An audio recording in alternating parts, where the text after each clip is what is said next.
Here is something worth sitting with before we begin.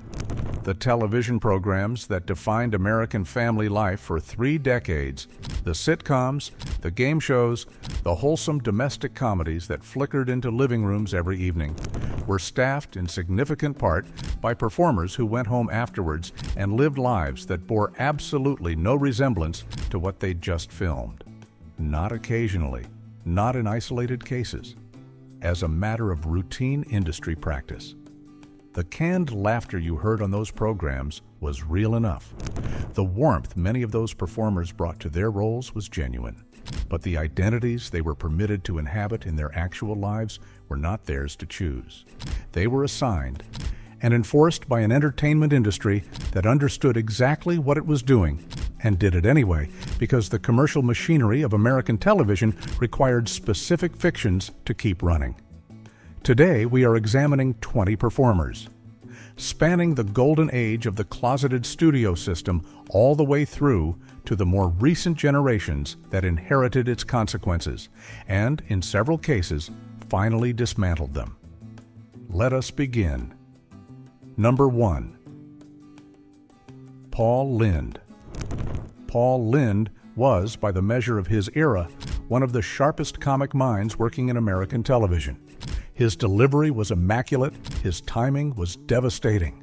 His run on Bewitched as Uncle Arthur and his extended tenure as the center square on Hollywood Squares made him a fixture of the American television landscape throughout the 1960s and 1970s. Every performance was also, in a very precise sense, armor. The joke was the shield. The campness, the theatrical delivery, the one-liners that made studio audiences collapse. All of it functioned as a carefully calibrated performance designed to allow Paul Lynde to exist on screen in a form that everyone in the room recognized and nobody was officially permitted to name. Industry insiders knew exactly who he was. Network executives knew, his colleagues knew, and they all reached an unspoken agreement. The humor was acceptable. The man behind the humor was not to be confirmed. Executives loved the ratings his appearances generated, and they also warned him consistently about going too far, a phrase that functioned as a reminder that the gilded cage had visible bars. He was permitted to exist in a space of coded innuendo and theatrical performance, provided he never crossed the line from implication into acknowledgement. The cost of maintaining that performance was considerable. Lynde's drinking worsened progressively as the years went on. He was, by multiple accounts of those who knew him well, a man of profound and genuine loneliness, celebrated for the very mannerisms that would have destroyed him professionally if they had ever been attached to a direct confirmation. He was the punchline that everyone laughed at and nobody examined. He died alone in 1982. The comedy legacy was real. The talent was real. And the isolation that ran beneath the entire career, Paul Lynde made millions of people laugh for decades whilst being structurally prevented from laughing freely himself. That is not a footnote to his story. It is the story. Number 2. Raymond Burr. We have covered Raymond Burr in some detail previously, but his place in the sitcom and television drama landscape warrants its own examination because the specific irony of his situation deserves more than a passing mention. The man who played Perry Mason, the most celebrated fictional champion of truth and justice in American television history, constructed as his personal biography one of the most comprehensive and sustained fictions that the entertainment industry has ever documented. When interviewers probed the perennially eligible bachelor status that Burr maintained throughout his career, he did not deflect. He fabricated. A wife, he told them, who had perished in a plane crash. A son, he said, who had also died. The grief he performed for journalists was detailed and entirely invented. Entertainment reporters published his fictional backstory as human interest material. Sympathetic profiles ran in major publications. None of it had any basis in fact whatsoever. What actually existed, and what biographers later documented thoroughly, was a relationship with actor Robert Benavides that lasted over 30 years. The Ironside role that Burr took after Perry Mason added its own layer of irony, a detective who spent each episode solving everyone else's mysteries whilst the actor playing him maintained the most elaborate personal mystery in the business. When Burr died in 1993, his obituaries finally mentioned Benavides. The estate confirmed what had been whispered about for years. The greatest performance of Raymond Burr's career was not in any courtroom drama.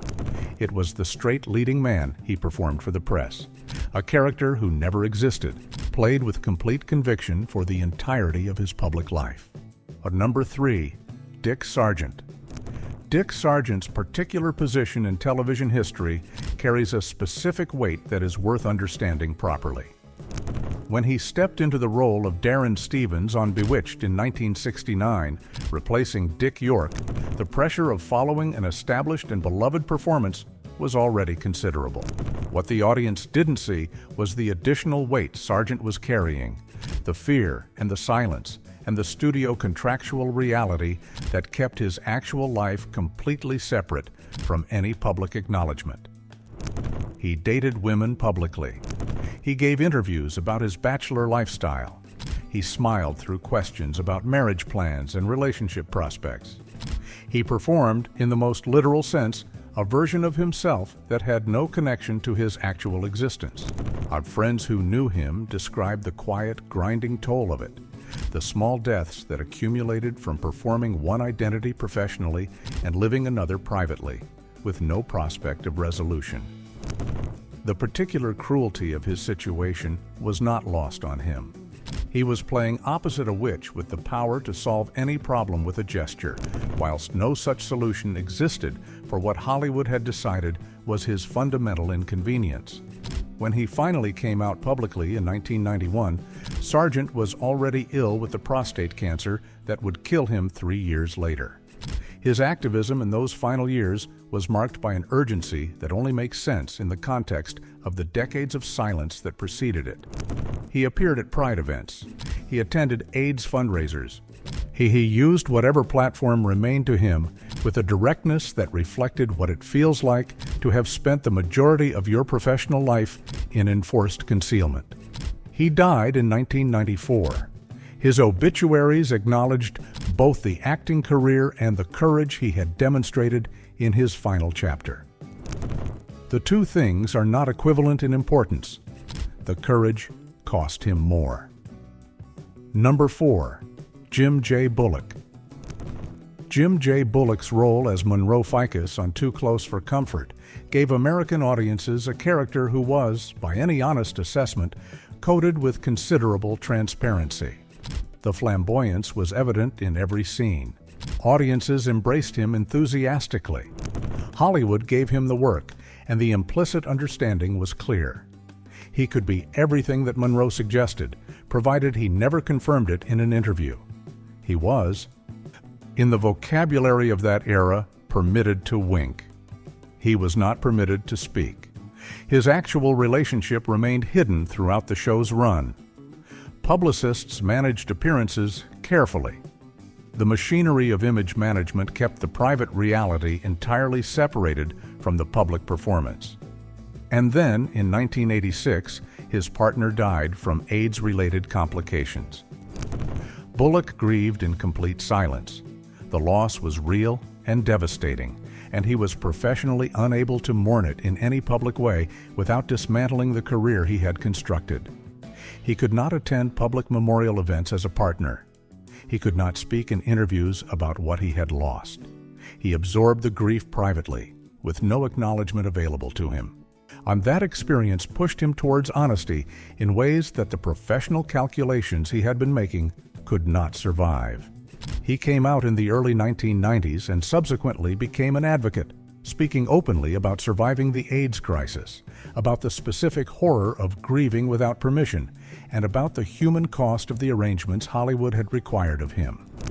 His story demonstrates with particular clarity that the closet was not simply an inconvenience or an indignity.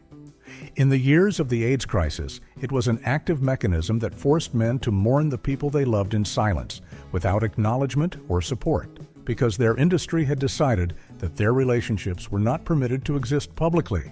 But number 5, Charles Nelson, Reilly.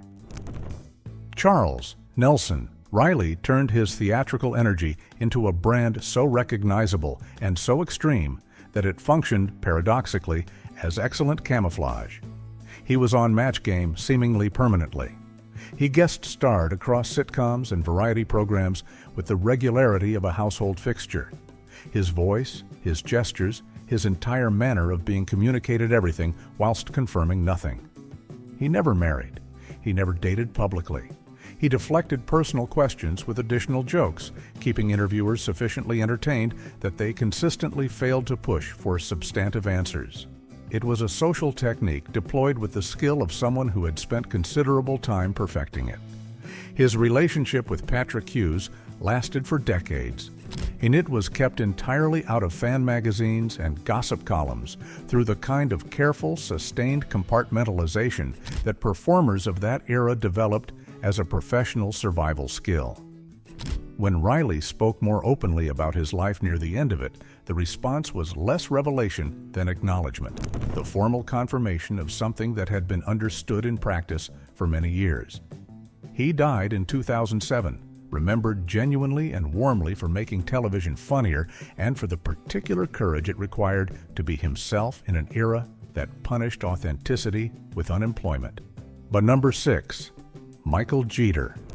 Michael Jeter's career thrived on character work, the kind of supporting roles in programs like Evening Shade and his beloved appearances on Sesame Street that allowed genuine talent to shine without requiring the leading man heterosexuality that the industry used as its primary gatekeeping mechanism. His relationship with Sean Barker remained private throughout most of his television success. The protection was professional and practical.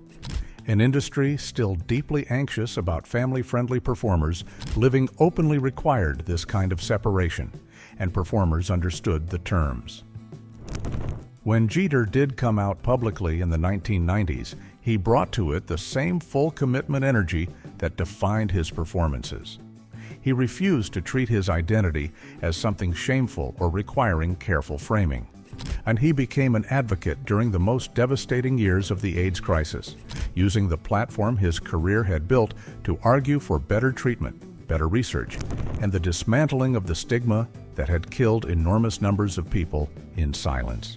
He died in 2003 from complications following an epileptic seizure. Colleagues who knew him described a man who understood with particular clarity that visibility in children's programming carried specific importance, that young people who needed to see themselves reflected in the adults on their screens deserved that representation. Jeter understood what was at stake and acted accordingly. Number 7, Billy Crystal, a clarification. Billy Crystal is openly heterosexual. He has been married to Janice Goldfinger since 1970. He belongs on this list only as a clarification, and that clarification is instructive. In 1977, Crystal played Jody Dallas on the sitcom Soap, network television's first openly gay main character. He took the role understanding that it carried professional risk. Typecast concerns were real. Career consequences were possible. Helped normalize representation at a moment when the mere presence of a gay character on mainstream American television was considered boundary-pushing enough to generate significant controversy. The fact that a straight actor playing that role felt like a professional risk tells you something important about the environment in which actual LGBTQ performers were operating. Crystal's willingness to take that risk opened a small door, and the performers who actually needed that door to lead somewhere spent years waiting for the industry to decide whether opening it further was commercially viable. Number 8, Beah Richards.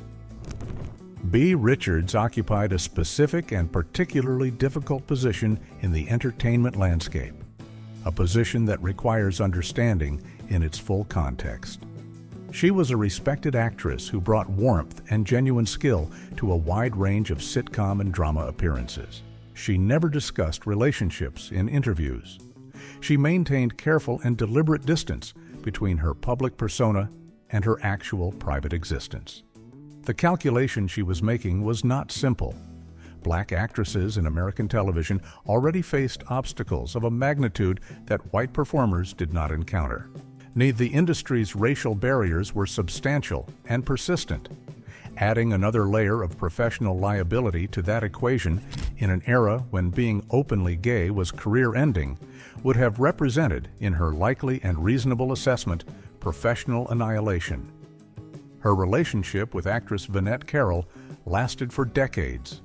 It existed entirely outside public knowledge, protected by mutual silence, and an industry that was, in any case, insufficiently interested in the private lives of character actors to investigate. Richards channeled her public energy into civil rights activism and her craft, becoming a respected and important voice in progressive causes whilst keeping her personal truth entirely locked away.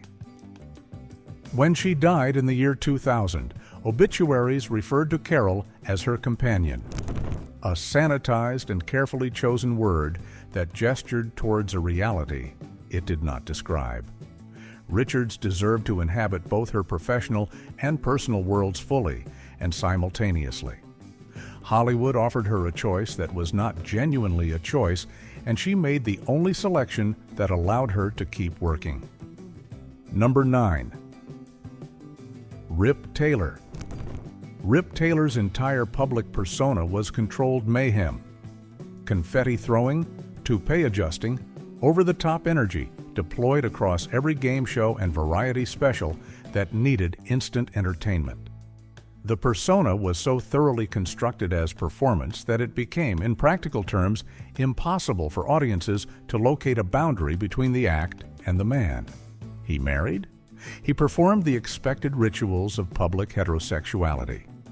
And when the curtain came down, and he lived differently, managing two complete existences with the discipline of someone who had understood the rules of the game from early in his career. His relationship with Robert Forney lasted from 1979 until Forney's death, another Hollywood partnership that thrived entirely in shadows whilst one half of it performed for millions. The industry knew, the inner circles understood, the public saw only the confetti. Taylor eventually came out late in his life after decades of misdirection and carefully managed publicity. The revelation landed with a curious anticlimactic quality because his entire career had been an exercise in being precisely and completely himself, whilst never technically confirming who that self was. The gap between the public performance and the private man was simultaneously enormous and invisible. He died in 2019, having lived long enough to see the cultural landscape shift sufficiently that the truth he had concealed for most of his life had become something other than career poison. Number 10. Amanda Bearse. Amanda Bearse spent years delivering perfectly calibrated eye rolls as Marcy Rhodes on Married, with children, becoming one of the program's most reliable comic presences and one of Al Bundy's most effective fictional nemeses. In 1993, whilst the program was still in active production, she came out publicly, making her one of the first openly lesbian actresses on a major American network sitcom. The professional risk was genuine and substantial. The announcement could have precipitated exactly the kind of network panic that ended careers without formal explanation. It did not. Bearse had, by that point, built sufficient professional standing within the production. She had been directing episodes, developing skills that made her valuable beyond her on-screen role, that the network could not simply erase her. The castmates' responses varied, as responses to such announcements often do, with some offering genuine support and others retreating into documented discomfort. The program continued. So did she. Her decision to come out while still working on a major network program was, in the context of 1993, a genuinely revolutionary act. It demonstrated in real and practical terms that sitcom success and authentic identity were not necessarily mutually exclusive, a proposition that the industry had been actively arguing against for decades. She continued acting and directing after Married. With Children concluded, "I'm building a career that was no longer contingent on secrets or calculated image management." Her courage opened doors. That is the straightforward accounting of what she did. Spanning 7 decades of American television, from the closets locked with studio contracts and fabricated backstories, to the generations who dismantled those closets at significant personal and professional cost, to the performers working today in an industry that has improved without resolving itself. The through line connecting all of them is consistent: an entertainment industry that built enormous commercial success on requiring certain human beings to lie about who they were, enforcing that requirement through career control, and then watching with commercial interest as the cultural moment shifted enough that honesty became, in certain circumstances, a viable and even profitable alternative. The industry did not become more tolerant because it developed a conscience. It became more tolerant because the audience demanded it, because legal protections expanded, and because the commercial calculation eventually shifted in the direction of representation. Leave your thoughts below. The history deserves to be discussed honestly. These people deserve to have their actual stories told accurately. And the industry deserves to be assessed on the full record of what it did, not only on the progress it eventually permitted.